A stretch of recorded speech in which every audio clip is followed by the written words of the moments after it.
smartest film critic in the world, Cole Smithy. Hi, this is Cole Smithy with ColeSmithy.com and your guide to what to see and what to avoid at the movies this week. In this week's special edition of the program, I'll be analyzing Life Itself, a documentary about the late Roger Ebert. Documentarian Steve James, the filmmaker behind Hoop Dreams, one of the 20th century's most significant contributions to the genre, focuses on the lauded film critic both too early and too late to properly tell the story of a man whose prickly personality remains guarded even after death. Roger Ebert was the definitive mainstream film critic in American cinema. For half of the history of feature film, a tour writer early on. He's written over a dozen books. This film is based in part on Ebert's 2011 autobiography, Life Itself, not the most engaging autobiography ever written. Quote, "I was born inside the movie of my life. The visuals were before me. The audio surrounded me. The plot unfolded inevitably, but not necessarily." Unquote. James had a head start at telling the life story of a man disproportionately credited with putting a populist face on film criticism, overshadowing the more talented likes of Pauline Kael, Gene Shalit, and Rex Reed. It is notable that Shalit and Reed were years ahead of Ebert in their presence on American television by doing exactly what Roger Ebert is given credit for accomplishing, giving an everyman's editorial context about movies to a widespread audience. The director wisely abandons the guiding structure of Ebert's autobiography to try to present Ebert's cultural contribution in relation to the way the critic dealt with his painful dying days. Beyond its obligatory stream of talking head interview segments with filmmakers, friends, and fellow critics, a good 30% of the film is spent with Ebert after his lower jaw had been removed, the result of his 2006 thyroid cancer surgery, which left him unable to speak or eat. He used a laptop computer to serve as his voice, think Stephen Hawking. The grim reality of Ebert's diminished state nauseates and calls into question why the egotistical critic extended his career beyond his own physical limitations. Roger Ebert won a Pulitzer Prize back in 1975, an honor that would signify a career high for anyone else. Only 4 other critics have won the award since, not that the Pulitzer is any different from any other award, read hollow. At one point in the film, Werner Herzog champions Ebert as a, quote, soldier of cinema who cannot even speak anymore, and yet he plows on. Sadly, Herzog, like many of Ebert's fans, misses the point of a career set upon by vultures.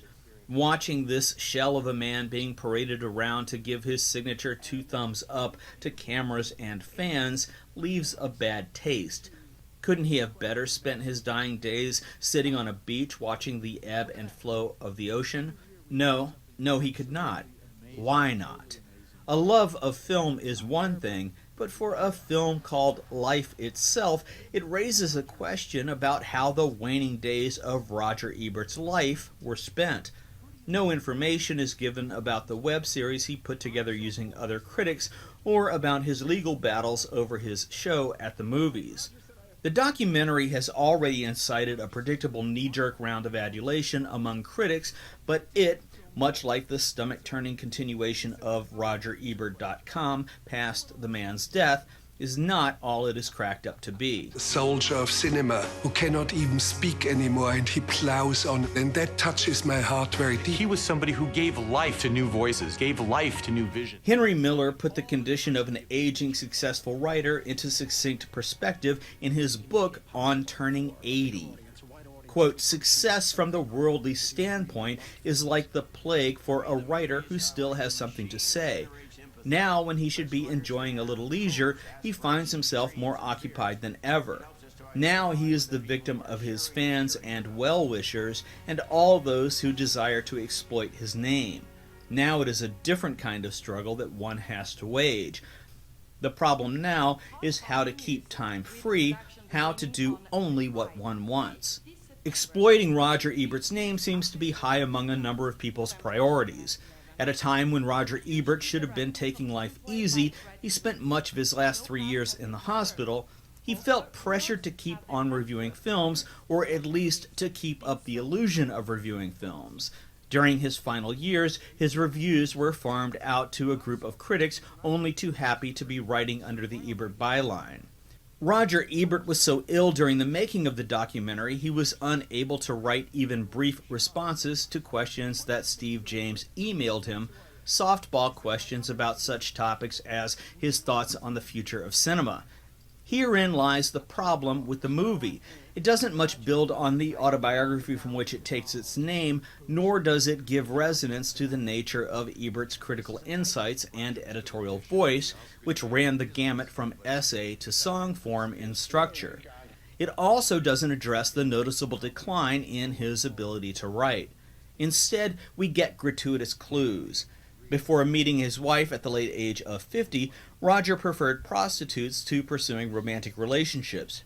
He was an alcoholic who turned to AA to break his addiction. An interview with one of his hookers could have gone a long way toward shedding light on his emotional state when he was at the height of his game. And what of the AA meetings, of which he must have attended thousands of? What were his thoughts on alcoholism? Roger Ebert was a film critic in the right place at the right time. Pauline Kael was more deserving than he was to be the first film critic chosen to ever win a Pulitzer Prize, something Ebert was quick to lord over anyone in striking distance, namely Gene Siskel, whose bitey relationship with Ebert is exposed in the film. To the filmmaker's credit, James includes the notoriously web-famous outtake clips of Ebert senselessly berating Siskel during the filming of episodes of their series. Critic A.O. Scott designates Roger Ebert as, quote, the definitive mainstream critic.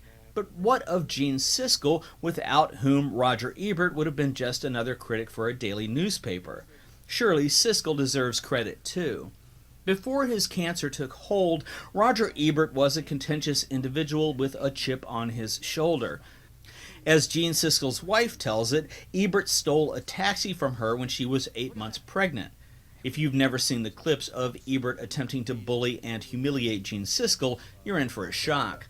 The elephant in the room of Steve James's boundary-crossing documentary is Roger Ebert's wife, Chaz, a former trial attorney to whom many of his books are dedicated.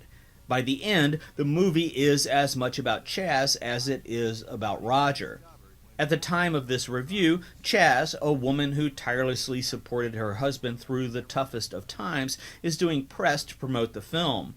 Variety quotes Chaz as speculating that Ebert would have given life itself his trademarked 2 thumbs up award of approval. On June 26, 2014, IndieWire posted an article with the ridiculous lead, "The Most Wonderful Things Chaz Ebert Said About Roger Ebert at a Life Itself Screening." Chaz's quotes are prefaced with things like, she's thankful that Roger's last review was of a Malick film rather than of Transformers. Chaz and Roger started communicating telepathically towards the end, and Chaz loved watching Gene Siskel and Roger Ebert fight. Cough. In full disclosure, I am a longtime fan of Roger Ebert's writing, television series, although I prefer Gene's delivery and opinions over Roger's, and books. I own no fewer than 9 of them. I met Roger and his wife in Cannes in 2005. They sat behind me in a tiny screening room for a showing of Shane Black's Kiss Kiss Bang Bang. Like many fans, I worried over his decline and mourned his passing. Still, I don't find much satisfaction in Life Itself as a documentary about a man and film critic for whom I hold much respect. The movie spends too much time on the post-cancer Roger without addressing questions regarding his thoughts on cinema that the filmmaker acknowledges that Roger Ebert was too sick to answer. It doesn't explain Roger's plans to keep his website going after his passing. Most significantly, it doesn't give the viewer a sense of the beauty of his writing. It's one thing to say that this is the most popular film critic in the world, but quite another thing to reveal the art in his craft. You couldn't have a documentary about Mark Twain without getting at the voice in his writing or the variety in his approach. It lets you understand hopes, aspirations, dreams, and fears. It helps us to identify with the people who are sharing this journey with us. In the end, life itself has too much to do with Roger Ebert's death and not enough to do with the man who trademarked a couple of thumbs pointed either up or down. Roger Ebert passed away at the age of 70 on April 4th, 2013. I give this disappointing documentary a C-. My sleeper pick is Richard Linklater's Boyhood, and my guilty pleasure pick is Land Ho.